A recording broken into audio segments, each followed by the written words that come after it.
What's up, guys? Kyle back from Savage Racing. So today we got a more in-depth overview of the van. So we're going to be talking about suspension, notching the frame, motor install, turbos, everything. We're talking about it. Van's basically just a shell and a steering column, and everything else is custom. So stay tuned, and you'll find out about the Drift Beast. Savage Racing. Ugh. Check us out. Yeah, so we got the Drift van here. So this is our latest build, 98 Dodge Grand Caravan, twin turbo LS. So in the last video, you guys got to see a little glimpse of us starting to build on this. And so today we wanted to just give you a more in-depth review on it. We gutted the motor out, tranny and everything to see what we were working with. And then I came up with just building a custom cross member, just kind of replicating what the 240 was, mainly on just the pickup points for the control arms. That's basically it, and my height of kind of where I wanted it to sit. Built my own, mocked it up. You know, when you build something, it takes 3 times of doing it before you get it right. So I tacked it up and yeah, mocked it all up, and then I think I welded it once, cut it out, moved it, welded it again. I believe that was the last time.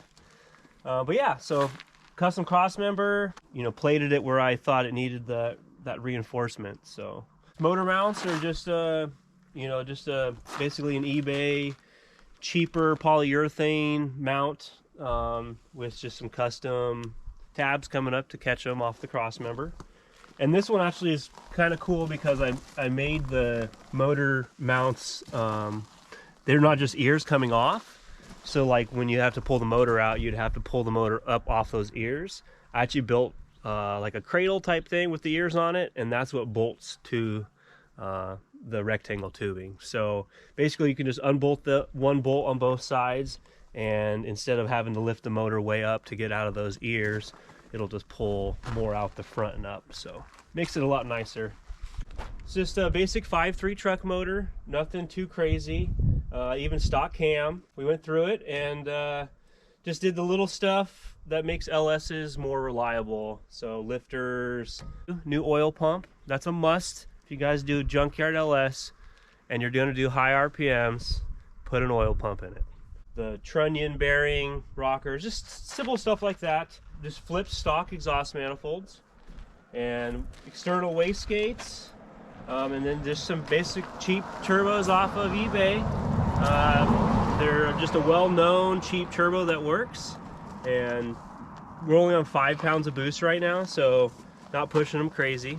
Twins, we just want to do twins because it looks cooler, and like, why not have 2 turbos, right? If you can have 2, might as well have 2. Truck manifold, nothing fancy there. Truck manifold's actually really nice. It makes, everybody knows, it makes more torque. Yeah, not a bad option. So unless you got money to burn, there's no reason not to, or you want it to look super fancy. I'd really like to get a nicer one just to look a little more, legit. Transmission is a Tremec TKX 600. We don't want to be braking at the track. Do the strong parts where we needed them, basically. Yeah, so front suspension up here is 240 SX front suspension for the most part. I modified the lower control arms. I extended them 4 inches just to get the wheel width. And yeah, extended them 4 inches, gusseted them, made them a lot stronger. And then they're just cut knuckles that have been modified.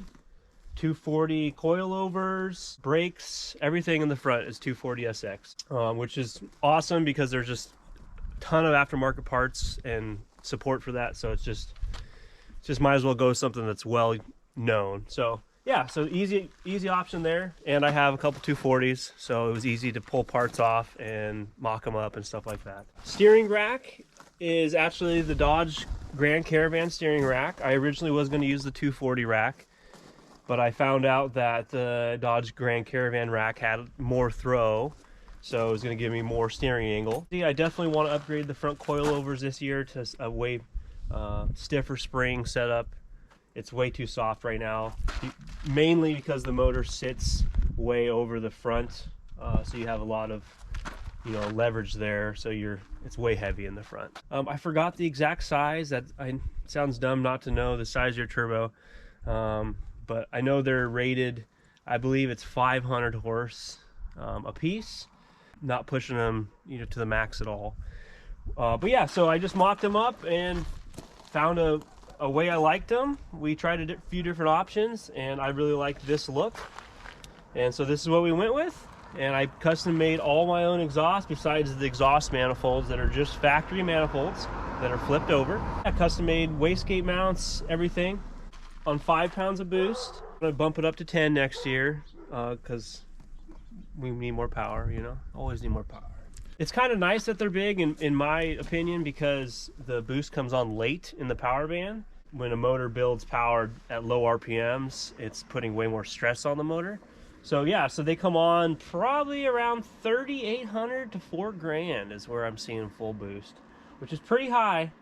But for drifting, we're, you know, basically a rev limiter the whole time almost. So this is the 4th motor we've had in it, mainly because I'm using junkyard motors, you know, cheap $700 motor off of Facebook. But I finally got this one dialed in. So this one's been running really good. We've gotten at least 10 events out of it. And yeah, so working pretty well for us. Blow off and wastegates are VS Racing. That's one thing you don't want to go cheap on. Turbos, you can go kind of cheap on them if you don't push them crazy, but definitely don't go cheap on your wastegates and your blow off valve. Fuel system in it is a Holley Terminator X, tuned by me in that seat driving it. That's the only tuning I've done. And I just run it on the fatter side and a little more conservative for timing. But yeah, Holley Terminator, 700 horse injectors. I believe that's what they're Holley injectors. The Holley's been a great system for us. I really like it. It's plug and play. I mean, everything's labeled really nicely. I've just had really good luck with everything running phenomenal. If you do your research on a little bit of tuning, you can get them to run pretty good. Last year switched to the Holley throttle body. I did have the stock throttle body on there for a while, and it was fine. I was putting my other 240 back together, and I needed that throttle body. So I bought one and put a Holley throttle body on it, and it's actually been way better because it has a ridge on the throat here for the boot to go over. So I was having problems even at 5 pounds on the stock throttle body where this boot was blowing off. So I had ended up putting a chain from here back to here, just a little restrictor chain, so that the boot couldn't blow off. So I definitely really like that Holley Sniper throttle body. And I think it's only like an 85 millimeter, nothing crazy. I mean, I just run it at rev limiter basically the whole time, and that's, I believe, 6,000 right now. So I know I could go higher. But again, I'm just trying to stay on the conservative side so that I run all weekend. You know, I want to be giving 50, 100 people rides in this thing, you know, not breaking in the first 2 hours. So long story short, I went through 4 motors. So, and one of them was my fault, I'll admit to that. But yeah, it is what it is. I mean, if you can't afford to pay somebody to do it, you just got to get out there and do it yourself, and don't be afraid to blow a couple motors up and learn what you did wrong. And I'm still learning like crazy. So I really want to get a dyno tune this year, because I feel like, obviously, I'm sure anybody out there that knows about dyno tuning, it's going to gain you tons of horsepower in those areas, you know, that you can't do it in your seat dyno. So I would probably gain 50 horse is my guess, by getting a dyno. So I really like to do that. And yeah, somebody that really knows what they're doing. So next we'll check out the rear axle setup and just some of the back sections.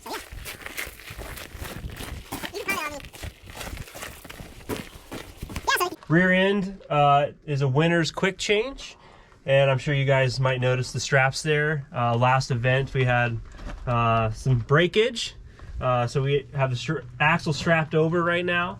But yeah, so winner's quick change out of an oval car. Should be rated at, I believe, 1,000 horsepower. Right now it has a locker in it, which has been working good for us, but want to upgrade to a spool. So if anybody has one out there, hit us up. But yeah, definitely need to get a spool in here. But yeah, just a bottom 2 links and a top link, so it's a 3-link setup. We had a panhard bar that originally this was out of a super oval or oval car, asphalt car, and the front pinion mount for the track bar was adjustable, and that was super cool and everything. Well, I decided to use that, and that was a weak point. I don't think oval cars see the back and forth G's that a drift car does, or especially a drift van with this big old booty it's got. So yeah, so it sheared the aluminum plate off the front of the I guess pinion or the drive shaft mount.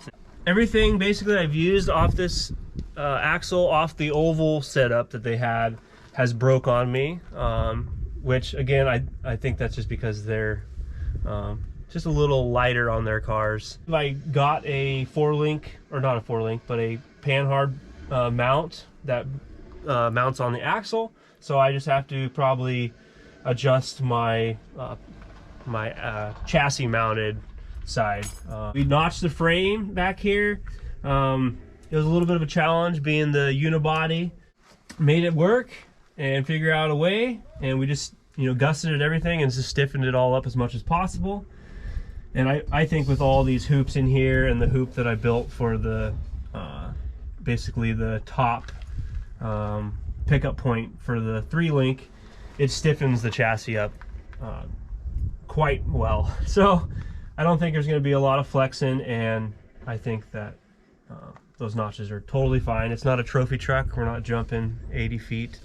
But yeah, so we had to cut the tubs and make them wider just for the bigger tires we wanted to run, and you know, the tire tuck we wanted. So we extended them. I believe that's full 5 inches. So probably 4 inch total because they're tucked underneath there.